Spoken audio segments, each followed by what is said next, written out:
आज Doubtnut app download करें। Doubtnut पर अपने सभी गणित, रसायन विज्ञान, भौतिक विज्ञान और जीव विज्ञान के डाउट्स का करो सफाया। बस प्रश्न की फोटो खींचो, एक ही प्रश्न को क्रॉप करो और तुरंत वीडियो सोल्यूशन पाओ।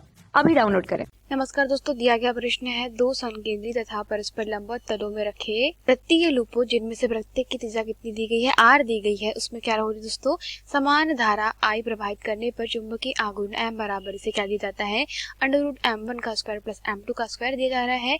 तो जहाँ पे m1 बराबर से m2 बराबर से क्या हो रहा है दोस्तों, आई पाई आर का वर्ग है, तो वहां पे क्या हो जाएगा दोस्तों, जो m का वैल्यू है वो किसके बराबर हो जाएगा, √l पाई आर के वर्ग के बराबर हो जाएगा। तो क्या यह सत्य है अथवा असत्य है पूछा गया है।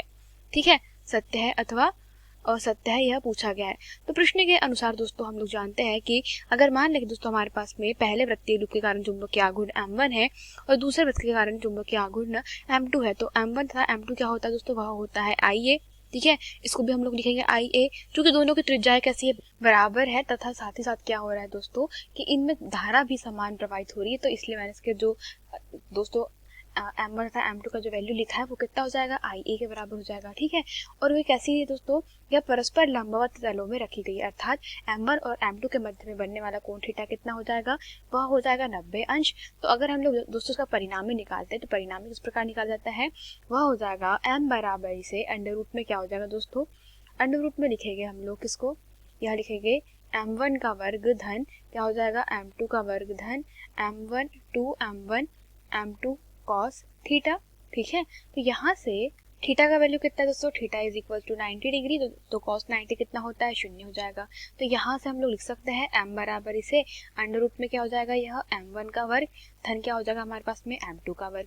तो यहाँ से चूंकि दोस्तों हमारे पास में m1 और m2 का वैल्यू कितना है, वह है m बराबर इसे इसके बराबर अंडर रूट में IA, ठीक है, प्लस क्या दोस्तों IA का स्क्वायर हो जाएगा, और यहाँ पर भी क्या हो जाएगा दोस्तों, IA का स्क्वायर हो जाएगा। तो इस स्थिति में हम लोग कह सकते हैं कि हमारे पास में m क्या बच जाएगा दोस्तों, वह बच जाएगा। अगर हम लोग यहाँ से क्या कर ले दोस्तों, यहाँ पे देखिए, अगर आप IA के स्क्वायर को और IA स्क्वायर को कॉमन निकाल के बाहर इसका वर्गमूल कर ले तो बाहर क्या आ जाएगा, वर्गमूल के बाहर IA हो जाएगा और अंदर क्या बच जाएगा दोस्तों, 1 + 1। ठीक है, तो यहाँ से हम लिख सकते हैं परिणामी चुंबकीय आघूर्ण क्या, IA इंटू क्या हो जाएगा दोस्तों, √2।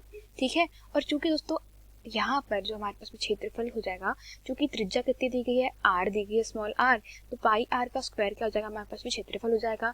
तो हम लोग लिख सकते हैं m बराबर इसे क्या, I इंटू लिखा सकता है पाई r का स्क्वायर √2। तो हमारे पास में जो वैल्यू आई है वह कितनी आई है दोस्तों, क्या इसके बराबर आई है, तो देखते हैं।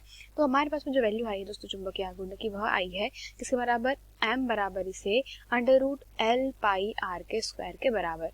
ठीक है, पर चूंकि दोस्तों एक बार अगर हम बात करते हैं दोस्तों किसकी, हमारे पास में जो क्षेत्रफल है वह उसमें दोस्तों जो r है, ठीक है, वह क्या है, उस वृत्तीय लूप की त्रिज्या है। तो हम लोग त्रिज्या को अगर हम लोग बात करते हैं किसी वृत्त की, ठीक है, मान लेते हैं कि यह क्या है, हमारे पास में वृत्त है, तो इस स्थिति में क्या हो जाएगा दोस्तों, यहाँ पर अगर इसकी त्रिज्या हम लोग r मान रहे हैं, ठीक है, तो इस स्थिति में अगर त्रिज्या इसकी r है दोस्तों, तो चूंकि एक चक्कर में लगाई गई जो दूरी तय की गई होगी वो कितनी हो जाएगी, अगर मान लो कैपिटल L है तो हम कह सकते हैं दोस्तों कि जो पूरी परिधि है इसकी वो कितनी जाएगी, 2πr हो जाएगी। ठीक है, तो यहाँ से हम लोग r का मान कितना रख सकते हैं दोस्तों, L के बटे में 2π, अर्थात L के पदों में हम क्या रख सकते हैं दोस्तों, r बराबर इसे L के बटे में 2π। तो ये वैल्यू अगर हम लोग उसमें पुट कर दे तो हमारे समीकरण में क्या आ जाएगा दोस्तों, m बराबर इसे I इंटू क्या हो जाएगा दोस्तों, पाई, ठीक है, मल्टीप्लाई बाय L के बटे में क्या हो जाएगा दोस्तों, यहाँ पर 2 पाई पूरे का वर्ग इंटू क्या हमारे पास में √2। तो यहाँ से दोस्तों हम इसको लिख सकते हैं m बराबर इसे I, ठीक है, पाई, और ऊपर क्या हो जाएगा हमारे पास दोस्तों, L का स्क्वायर के बटे में 4 पाई। तो इस स्थिति में हमारे पास चुंबकीय आघूर्ण का वैल्यू कितना आ जाएगा दोस्तों, वह आ जाएगा I, पाई से पाई कैंसिल हो जाएगा, √2 से √2 कैंसिल कर देंगे, तो यहाँ पे क्या आ जाएगा दोस्तों, L के स्क्वायर के बटे में हमारे पास में क्या आ जाएगा दोस्तों, 2√2 पाई के बराबर आ जाएगा। तो दोस्तों यह जो वैल्यू है वो हमारी इस वैल्यू से क्या हो रही है, मिलान नहीं खा रही है। तो इस स्थिति में हम लोग कह सकते हैं दोस्तों कि चूंकि, तो उपरोक्त कथन कैसा है दोस्तों, असत्य है, अर्थात हमारे m का जो मान है दोस्तों अगर L के पदों में निकालते हैं तो वह उससे गुने में इस प्रकार से नहीं आता। तो यही हमारे प्रश्न का उत्तर है दोस्तों, धन्यवाद। कक्षा 6 से 12वीं से लेकर नीट, IIT, JEE वो एडवांस के लेवल तक 1 करोड़ से ज्यादा छात्रों का भरोसा। आज ही डाउनलोड करें डाउटनेट ऐप या व्हाट्सएप करें अपने सारे डाउट्स 8400 400 400 पर।